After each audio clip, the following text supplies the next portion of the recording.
What is happening in the real estate market in Greater Seattle? Welcome to April's Market Update. We will be going over the most recent numbers and mention key points. So whether you are a buyer or a seller, you will be in the know. We will look at King and Snohomish County numbers as well as the city of Seattle. When doing so, we are comparing the numbers from March 2021 to March 2022. So you will have a year-over-year comparison. Let's dive in. In last month's market update, we saw an increase in the number of homes come on the market versus last year.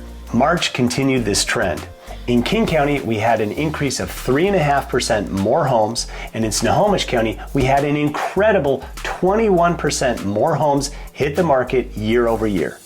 However, it is interesting to note that in Seattle, we actually saw a dip in new listings. In fact, 9.6% fewer homes came on the market versus a year ago. Now, let's mention the speed at which homes are selling. Across the board, homes sold faster than this time last year. For example, in Snohomish County, the average time it took to sell a home last March was 11 days. March of 2022, it took only 9 days.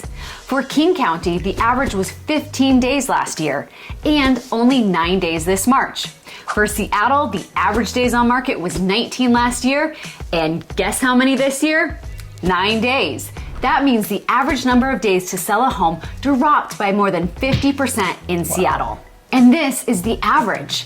There are a lot of homes that are selling in mere hours or just a few days. That's incredible. Clearly, this shows the competition amongst buyers is intense. Another telling statistic is the sales price to list price ratio, because it tells us just how much above or below the list price that homes are selling for. In Snohomish County, homes went from selling for about 8.6% above the asking price to selling for more than 12.7% above the asking price year over year. In King County, homes went from selling for around 8% above the asking price to 13.5% above the list price year over year. And in Seattle, homes went from around 6% above the list price to 12% above the list price.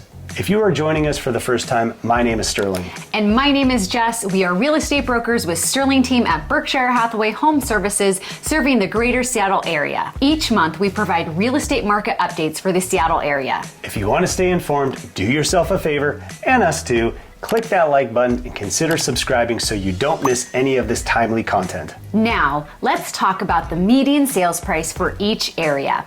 In Snohomish County, the median sales price went up from $637,000 to $800,000 year over year. That's almost 26%. That's crazy. Yeah, for King County, the median sales price went up from $825,000 to $935,000 year over year, which is an increase of about 13%.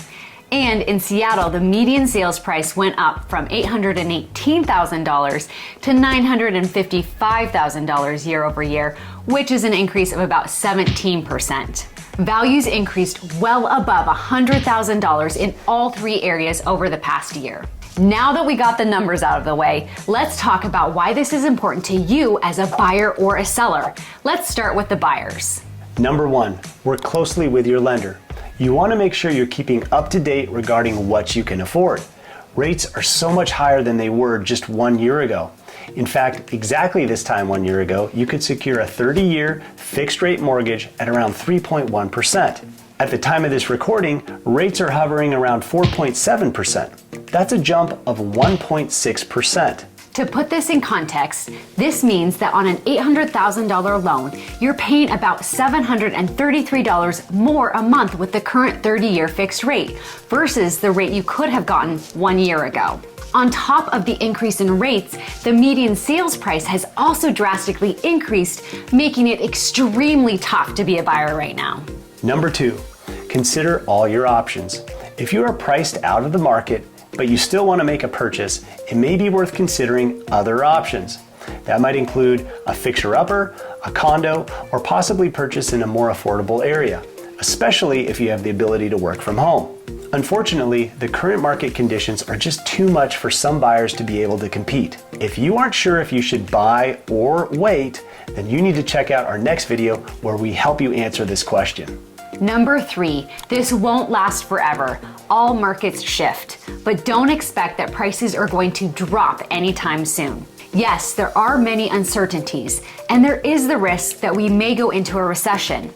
Still, even during recessions, home values can go up. If you want to learn more about housing values during past crises and recessions, check out this video linked above. Number 4, do not try and time the market. If you've heard us say this before, you'll certainly hear us say it again. If you are buying a home for the right reasons and it fits your criteria and it's something within your budget and you plan on owning it for a number of years, then you should probably consider making the purchase. Now, let's talk about the key points for sellers. Number 1, the number of offers is shrinking.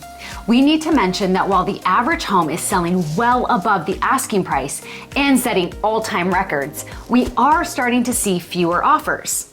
The Northwest Multiple Listing Service does not track numbers of offers, so there is no official data. But in talking with many agents and speaking from our own experience, it's safe to say that the average number of offers has dropped. For instance, if a home last year received 20 offers, which was not uncommon, this year that same home might receive 5 to 10 offers. Logically, this should make sense because home values have gone up dramatically and rates are a lot higher. This, in turn, diminishes the number of buyers who can afford a home. Number 2, make sure you have a good pricing strategy. While it is the norm for homes to sell above the asking price, some homes do not. In some cases, they even sell for less than asking price. That's why it's vitally important to look at the latest comparable properties to be able to justify your listing price based on real data. Many educated buyers are factoring in the trend for homes to sell for much more than the list price. So if a buyer is already counting on your home to go for 10, 15, or 20% above the asking price, it is so crucial that you don't overshoot the market and scare these buyers off with too high of a list price. Number 3, make sure you have a good negotiating strategy. In a multiple offer situation, you don't always get what you deserve in the sale of your home. You get what you negotiate. We make sure to go over the multiple offer negotiating strategy with our sellers.